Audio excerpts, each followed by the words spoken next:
You're buying a phone in 2025, so you're looking for a new smartphone in 2025. You've probably noticed that underneath all the shiny glass and metal, the conversation always comes back to the processor, the engine that powers everything. And right now, the biggest battle in that space is between Qualcomm's Snapdragon and mediatek's Dimensity. It's a classic rivalry, and picking the right chip can be the difference between a phone that feels amazing for years and one that starts to lag in just a few months. It's not as simple as bigger numbers being better. There are nuances in architecture, efficiency, and optimization that make a huge difference in your daily use. The market is flooded with options, from flagship killers to budget-friendly devices, and each one has a specific chip with its own set of strengths and weaknesses. It can get pretty confusing, fast. That's why we're going to dive deep into both lineups, breaking them down into the tiers you'll actually see when you're shopping. Let's break it down by tier so you know which Snapdragon and Dimensity processors are worth choosing, and which ones to avoid. This isn't just about benchmarks and specs on a sheet, it's about what you can expect when you actually use the phone. We're going to look at everything that matters. Raw performance for demanding tasks, how well they handle high-end gaming, their impact on camera processing and image quality, and of course, battery life and thermal management. No one wants a pocket heater, right? We'll cover the best picks, what to avoid, and real-world performance for gaming, camera, and battery. By the end of this, you'll have a clear roadmap to help you make a much more informed decision on your next phone. Let's get into it. Alright, let's start at the top of the mountain, the Snapdragon 8 series. This is where Qualcomm puts its best foot forward, and for the most part, these chips are beasts. If you're looking for the absolute best performance in 2025, the Snapdragon 8 Gen 3 and 8 Gen 2 are your go-to choices. These are the chips powering the latest and greatest flagships, and they excel at everything. We're talking top-tier gaming at max settings, incredible AI capabilities that enhance your camera and daily tasks, and just buttery smooth performance across the board. The 8 Gen 2, even though it's a year older, is still an incredible value and a very safe bet for a premium experience. But not all 8 series chips are created equal, and this is where you need to be careful. The Snapdragon 8 Plus Gen 1 is another solid pick. It's basically a refined version of its predecessor, offering great power with much improved thermals. It's a sweet spot for a high-end experience without the absolute newest price tag. The Snapdragon 870 is another legend in the mid-range to upper mid-range space, known for its sustained performance and stability. However, I'd be very cautious with the original Snapdragon 8 Gen 1 and the 888. These were known for running hot and having less than stellar battery life. While powerful, their tendency to throttle under load makes them a risky pick in 2025. Moving down a step, we have the Snapdragon 7 series. This is arguably one of the most important segments because it's where most people find the perfect balance of price and performance. And in this category, the undisputed champion is the Snapdragon 7 Plus Gen 2. This chip is basically a light version of a flagship processor, bringing incredible performance, efficiency, and gaming capabilities to the upper mid-range. Phones with this chip often feel like flagships from a year or two ago, which is a huge win. The classic Snapdragon 778G and its slightly tweaked sibling, the 778G Plus, are also still fantastic choices in 2025 for their balanced, reliable performance and excellent efficiency. However, the 7 series has a black sheep you really need to watch out for, the Snapdragon 7 Gen 1. On paper, it looked like a decent successor to the 778G, but in reality, it was a bit of a letdown. It was plagued by overheating issues and a GPU that just couldn't keep up, leading to performance throttling and a less than ideal user experience, especially for gaming. If you see a phone with a 7 Gen 1, even if the price is tempting, I'd strongly recommend looking for an alternative with a 7 Plus Gen 2, or even the older, more reliable 778G instead. It's a classic case of newer not always being better. Now we're in the heart of the mid-range market with the Snapdragon 6 series. This is where you can find some real gems if you know what to look for. The newer chips in this lineup, specifically the Snapdragon 6 Gen 1 and the Snapdragon 695, are excellent choices for most people. They aren't designed to be gaming powerhouses, but they provide a consistently smooth and efficient experience for everyday tasks, like browsing, social media, and light gaming. The 695 in particular has been a super popular choice for its reliability, 5G connectivity, and great battery life, making it a very safe bet for a phone that just works well without any fuss. But this is also a tier where manufacturers try to cut corners. so you have to be vigilant. There are several 6 series chips you should actively avoid in 2025. I'm talking about the Snapdragon 680, 685, 678, and 662. The biggest issue with these is their weak performance, which can lead to a sluggish and frustrating user experience even with simple tasks. More importantly, none of them support 5G. Buying a 4G-only phone in 2025 is just not a good long-term investment. They might be attached to phones with very attractive prices, but the performance and feature trade-offs are simply not worth it. Okay, let's make this super clear. We've touched on a few of these already, but I want to put them all in one place. A definitive list of Snapdragon processors you should probably steer clear of in 2025. Think of this as a do-not-buy list. First up from the 6 series are the Snapdragon 680, 685, and 662. Their performance is just too weak for a smooth experience today, and the lack of 5G is a major drawback. From the 7 series, the older 720G and 732G are showing their age, but the main one to avoid is the Snapdragon 7 Gen 1, due to its significant overheating and throttling problems. It's a performance trap. Moving to the even lower end, the Snapdragon 4 series chips like the 460 and 439 are just not powerful enough for a modern Android experience. You will encounter lag, stutter, and slow app opening times almost immediately. These are typically found in ultra-budget phones, but even at that price, the compromises are too great. The experience will be frustrating from day one. And as we mentioned in the flagship section, the original Snapdragon 8 Gen 1 and the 888 are also on this list. While they are powerful on paper, their poor thermal management makes them unreliable for sustained tasks like gaming, making them a risky purchase. So let's talk about the overall behavior of these chips, because specs only tell part of the story. How a chip manages heat and power is crucial for your day-to-day experience. Generally, the newer Gen series chips, so the 8 Gen 2 and 3, 7 Plus Gen 2, and 6 Gen 1, are built on more modern and efficient manufacturing processes. This means they run cooler and are much kinder to your battery.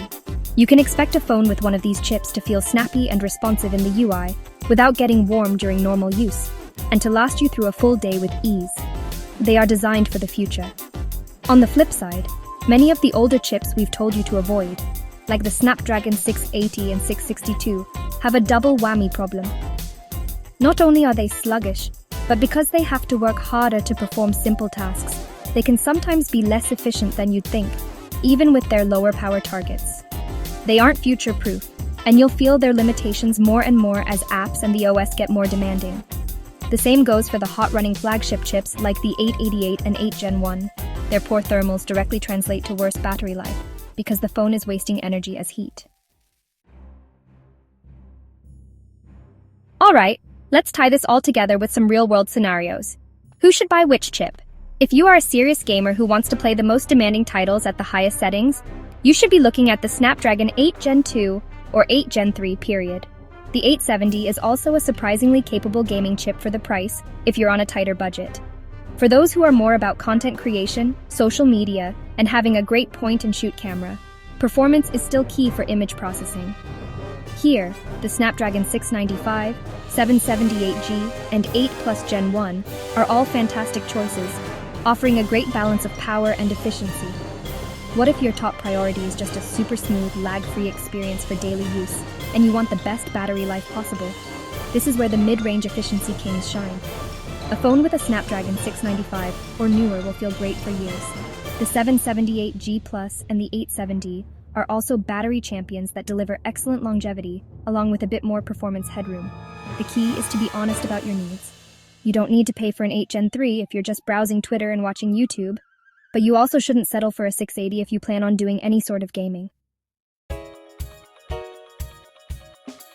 Okay, let's switch gears and talk about Team MediaTek. Dimensity has made huge strides, but just like Snapdragon, they have a portfolio of chips you should be wary of. In 2025, there are several older or lower-end Dimensity processors that just don't make the cut due to poor optimization, lag, and sometimes heating issues. This list includes the Dimensity 700 and its various rebrands like the 7020 and 7025. It also includes the older Dimensity 720, 810, and 820. These chips were fine in their day, but they are outclassed now and can lead to a stuttery experience. You'll also want to be cautious with the newer budget entries like the Dimensity 6020, 6100, and their Plus variants. While they are 5G capable, their raw performance is on the lower end, and they can struggle with anything more than basic tasks. When a phone manufacturer opts for one of these, it's often a sign of aggressive cost-cutting elsewhere in the device. If you have the choice between one of these and a well-regarded Snapdragon chip like the 695, the Snapdragon is almost always the safer bet for a smoother, more reliable experience over the long term. MediaTek's strength really lies in its mid to high-end offerings. Now for the good stuff. This is where MediaTek really shines and offers incredible value. The Dimensity mid-range. These chips are often the direct competitors to Snapdragon's 7 series, and they are seriously compelling. For a solid, balanced mid-range phone, chips like the Dimensity 6080 and 7050 are decent picks that provide smooth day-to-day performance. The Dimensity 8100 Lite is another strong contender in this space. But if you want to step it up for a fantastic gaming and social media experience, look for the Dimensity 920-930 or the Dimensity 8200 Ultra. These are powerful and efficient, but the king of the mid-range, and arguably one of the best value chips on the entire market, is the Dimensity 8200. This processor delivers near flagship levels of performance, especially in the GPU department, making it an absolute monster for gaming at its price point. It's efficient, it runs cool, and it powers some of the best value for money phones you can buy. If you see a phone with a Dimensity 8100 or 8200, you can be confident that you're getting a ton of performance for your money. It's MediaTek's answer to the Snapdragon 870, but often with even better gaming chops. At the very top of MediaTek's lineup, we have the flagship Dimensity 9000 series. These chips are designed to go head-to-head with the best from Snapdragon, and they absolutely compete. The Dimensity 8100 and 8200, as we just discussed, often punch up into this territory and are benchmarks for excellence in the upper mid-range. The older Dimensity 9000 and 9000 Plus are still very powerful chips, similar to the Snapdragon 8 Gen 1 generation, but often with better thermal management. They are still great choices in 2025 if you can find them in a well-priced device. For true, modern flagship performance, you'll be looking at the Dimensity 9200 and 9200 Plus. These are direct rivals to the Snapdragon 8 Gen 2, offering incredible performance across the board. But the current king of the hill for MediaTek is the Dimensity 9300. This chip is an absolute monster, known for having the fastest raw CPU and GPU performance on the market at the time of its release, making it a dream for mobile gamers and power users. Its unique all-big-core architecture is a different approach than Snapdragon's, and it delivers insane peak performance for gaming and demanding AI tasks. So, let's break down the Dimensity lineup by budget to make your choice easier. If you're shopping in the under 10,000 rupees or around $120 range, your options are limited. If you can't find a phone with a Snapdragon 695, then a device with a Dimensity 6100 Plus is a passable alternative, but manage your expectations. It will handle the basics, but not much more. Moving up to the 12,000 to 15,000 rupees or $150 to $200 bracket. This is where things get interesting. The Dimensity 7050 and the older but still very capable Dimensity 920 are great choices here, offering a smooth experience for the price. Once you get into the 15,000 to 20,000 rupees range, or $200 to $250, this is MediaTek's sweet spot. This is where you'll find the legendary Dimensity 8100 and 8200. I'd argue these are the best chips you can get in this price segment, period. They offer phenomenal performance for gaming and everyday use. And finally, if you're shopping for a flagship device and budget isn't the primary concern, the Dimensity 9200 Plus and the top dog Dimensity 9300 are your go-to options. They deliver some of the best performance money can buy, often at a slightly lower price than their direct Snapdragon competitors. So there you have it. That was a deep dive into the state of the smartphone processor market for 2025. As you can see, it's not as simple as one brand being better than the other. Both Snapdragon and Dimensity have incredible chips that can power your next favorite device, but they also have duds that you're better off avoiding. The key is knowing which is which. Whether you're prioritizing raw gaming power, all-day battery life, a smooth user interface, or just the best possible value for your money. there's a chip out there that's right for you. Hopefully this breakdown helps you cut through the marketing noise and focus on what really matters, the engine inside. From the flagship power of the Snapdragon 8 Gen 3 and Dimensity 9300, to the incredible mid-range value of the Dimensity 8200 and Snapdragon 7 Plus Gen 2, you're now equipped to make a much smarter choice. That's your 2025 guide to Snapdragon and Dimensity chips. Choose wisely for the best performance, battery, and value, and avoid the common pitfalls. It really does make all the difference in how much you'll enjoy your phone over the next couple of years. I'm curious to hear what you all think. Which chip are you leaning towards for your next phone? Are you Team Snapdragon or Team Dimensity? Or are you just looking for the best performance for your budget regardless of the brand? Let us know which chip you're considering in the comments down below. And don't forget to subscribe for more tech breakdowns. Thanks for watching, and I'll catch you in the next one.